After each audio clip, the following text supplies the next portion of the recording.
Kitab Bilangan pasal keempat, ayat ke-1. Tuhan berfirman kepada Musa dan Harun. Kedua, hitunglah jumlah Bani Kehat sebagai suatu golongan tersendiri di antara Bani Lewi, menurut kaum-kaum yang ada dalam puak mereka. Ketiga, hitunglah yang berumur 30 tahun ke atas sampai yang berumur 50 tahun. Semua orang yang kena wajib petugas, supaya mereka melakukan pekerjaan di kemah pertemuan. Keempat, pekerjaan jabatan orang Kehat di kemah pertemuan ialah mengurus barang-barang yang maha kudus. Kelima, kalau perkemahan akan berangkat, haruslah Harun dan anak-anaknya masuk ke dalam untuk menurunkan tabir penudung dan menudungkannya kepada tabut hukum.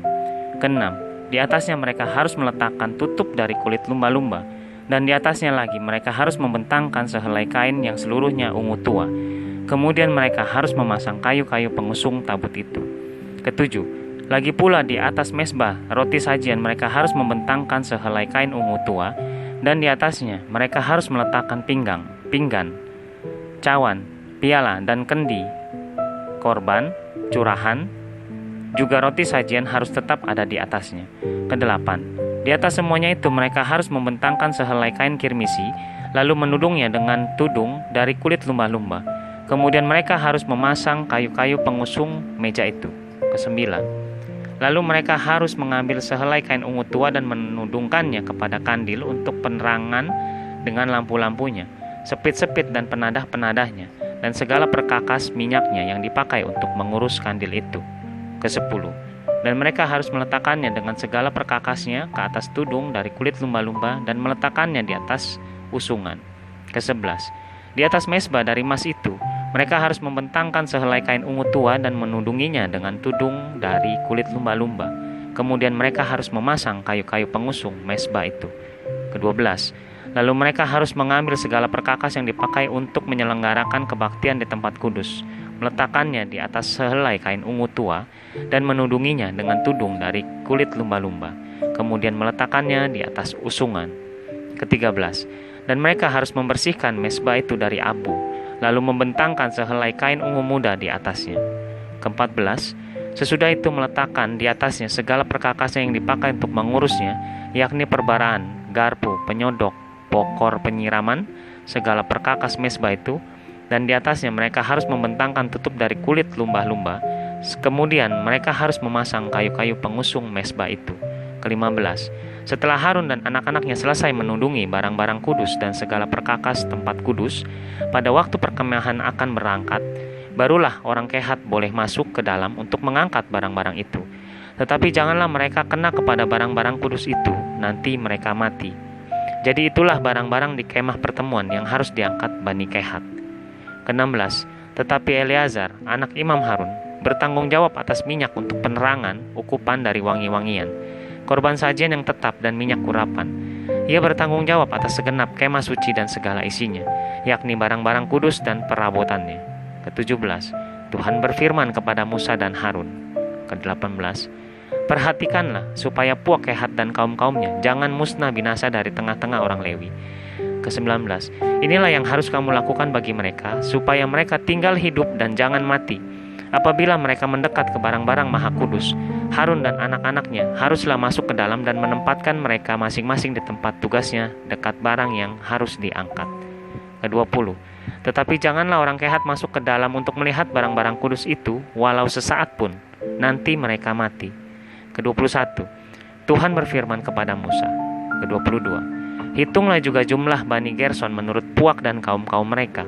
Ke-23, catatlah mereka yang berumur 30 tahun ke atas sampai yang berumur 50 tahun, yakni setiap orang yang wajib tugas, supaya mereka melakukan pekerjaan jabatan di kemah pertemuan. Ke-24, inilah tugas kaum-kaum Gerson dalam hal pekerjaan jabatan dan pengangkatan barang itu. Ke-25, mereka harus mengangkat tenda-tenda kemah suci dan kemah pertemuan tudungnya dan tudung dari kulit lumba-lumba yang ada di atasnya, tirai pintu kemah pertemuan. Ke-26, layar-layar pelataran dan tirai pintu gerbang pelataran yang ada sekeliling kemah suci dan mezbah, dengan talinya dan segala perkakas untuk pekerjaan jabatan mereka. Dan mereka harus melakukan segala tugas yang perlu berkenaan dengan semuanya itu. Ke-27, seluruh pekerjaan jabatan Bani Gerson harus dilakukan sesuai dengan perintah Harun dan anak-anaknya, yakni segala tugas pengangkatan barang dan pekerjaan jabatan itu. Kamu harus membuat mereka penanggung jawab atas segala yang harus diangkat mereka. Ke-28, itulah tugas-tugas kaum Bani Gerson di kemah pertemuan. Mereka harus mengerjakan di bawah pimpinan Itamar, anak Imam Harun itu. Ke-29, orang Merari haruslah kau catat menurut kaum-kaum yang ada dalam puak mereka. 30, catatlah mereka yang berumur 30 tahun ke atas sampai yang berumur 50 tahun, yakni setiap orang yang kena wajib tugas, supaya mereka melakukan pekerjaan jabatan pada kemah pertemuan. Ke-31, inilah yang wajib diangkat mereka berhubung dengan seluruh pekerjaan jabatan mereka di kemah pertemuan, papan-papan kemah suci, kayu-kayu lintangnya, tiang-tiangnya, alas-alasnya. Ke-32, tiang-tiang pelataran ke sekelilingnya, alas-alasnya, patok-patok dan tali-talinya, serta segala perkakasnya. Semuanya termasuk tugas mereka, dengan terperinci haruslah kamu tunjuk perkakas yang wajib diangkat mereka itu. Ke-33, itulah tugas kaum-kaum Bani Merari, yakni seluruh pekerjaan jabatan mereka di kemah pertemuan, yang harus dilakukan di bawah pimpinan Itamar, anak Imam Harun. Ke-34, demikianlah Musa dan Harun dengan para pemimpin umat Israel mencatat Bani Kehat menurut kaum-kaum yang ada dalam puak mereka. Ke-35, yakni orang-orang yang berumur 30 tahun ke atas sampai yang berumur 50 tahun.